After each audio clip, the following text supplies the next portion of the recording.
Yo, what's up everybody? Once again, it's Brand Man Sean, and today, if there is anything you take from this video, let it be that great content never dies. Now to pop this off, let's start with LMA and her record Boot Up.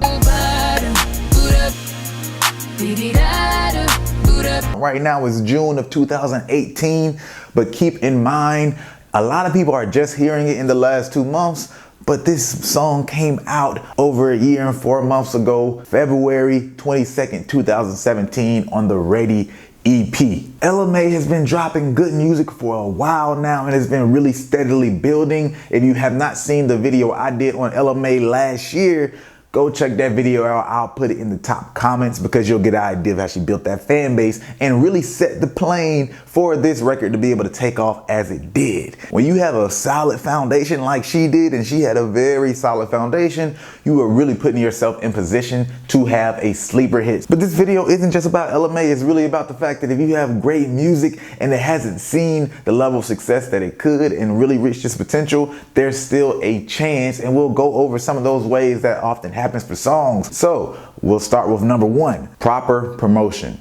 Now in the case of Boot Up, there was a little bit of organic bubbling that was happening within some clubs that started off in the Bay Area of San Francisco, but after that, you also have to consider the fact that it started to be pushed on the radio as well. I don't know for a fact if they saw a little bit of more of that organic push come first, and then they said they'll capitalize off of it and push the song harder on the radio, but it's undoubtedly been pushed on the radio in a way that it was not at all last year. Another case like that is Daniel Caesar's Get You.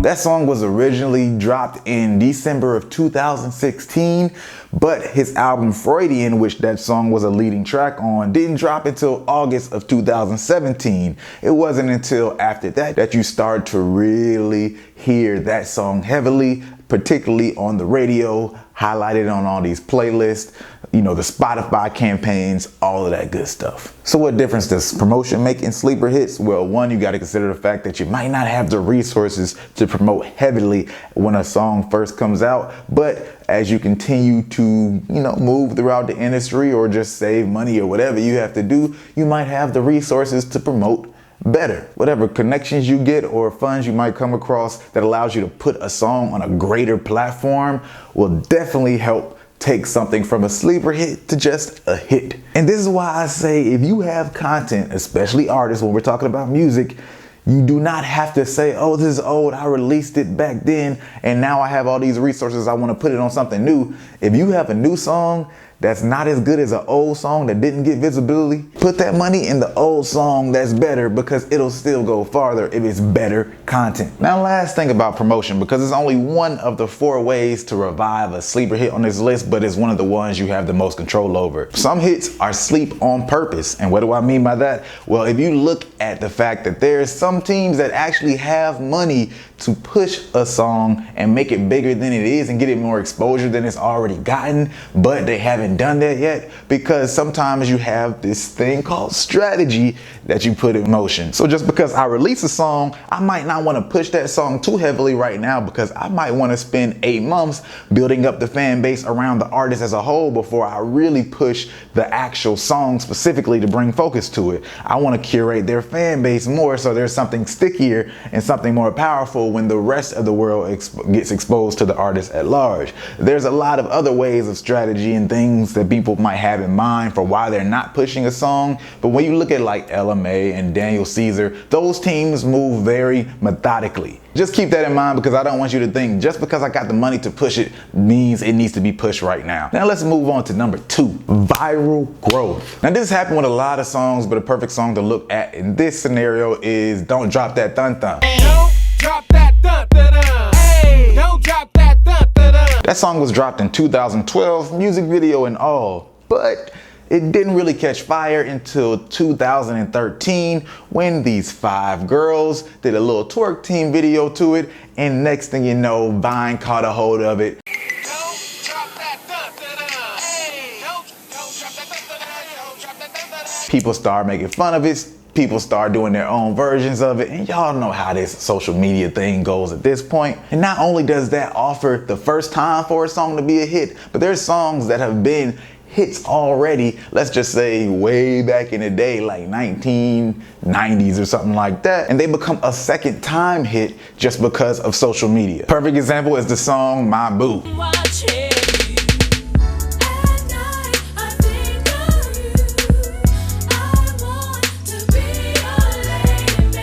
When that song was dropped in 1996, it was a bona fide hit itself. 20 years later, it got resurrected just because of the Running Man challenge.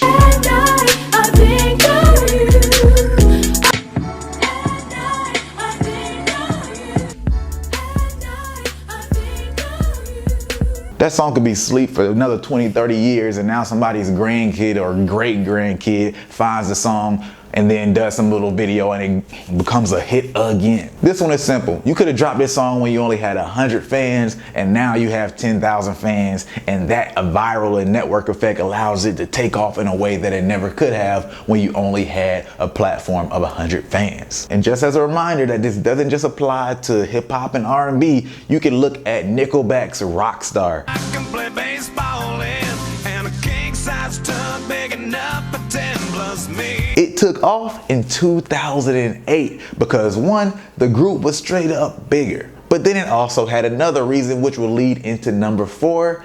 They had great packaging. They repackaged the song with a star-studded video. Now, even if you don't know everybody in that video, just know that there were a lot of stars in that video, which just shows that one, they already had a bigger platform, they had more access, but that's also gonna be more of an attraction for people who are fans of those various stars. Released in 2005, caught fire in 2008. Great content never dies.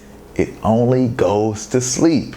Number 4, packaging. Now, I already mentioned packaging with the Nickelback example, but I want to go to another perfect example that actually is not music at all, because once again, hits doesn't just apply to music. I'm talking about great content. Great content never dies. If you don't know this guy right here, he goes by the name of E.T. the Hip Hop Preacher. His real name is Eric Thomas. Now at this point, matter of fact, I think he just goes by Eric Thomas because he's that big and official at this point. But in 2011, there was this video dropped of this football player working out, and there was this great narration, this super motivational speech in the background, and it just moved people. I don't know how many of y'all got asthma in here today, but if you ever had an asthma attack before, you short of breath, SOB, shortness of breath, you wheezing. The only thing you trying to do is get some air. You don't care about no basketball game. You don't care what's on TV. You don't care about nobody calling you. You don't care about a party.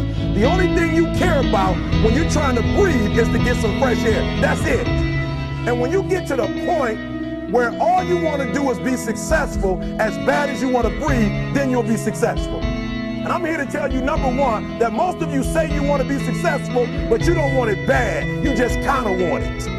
The video caught fire. If you look at that video, it has 43 million views, and it's been spliced down into so many smaller videos and speeches, and people have used that example. So it has far more than just that 40 million, 3 million views that's on that video. There's other versions. Y'all know how this goes. But the point is, this was in 2011. The speech in that video was in 2008. He did that speech in 2008. He put it online.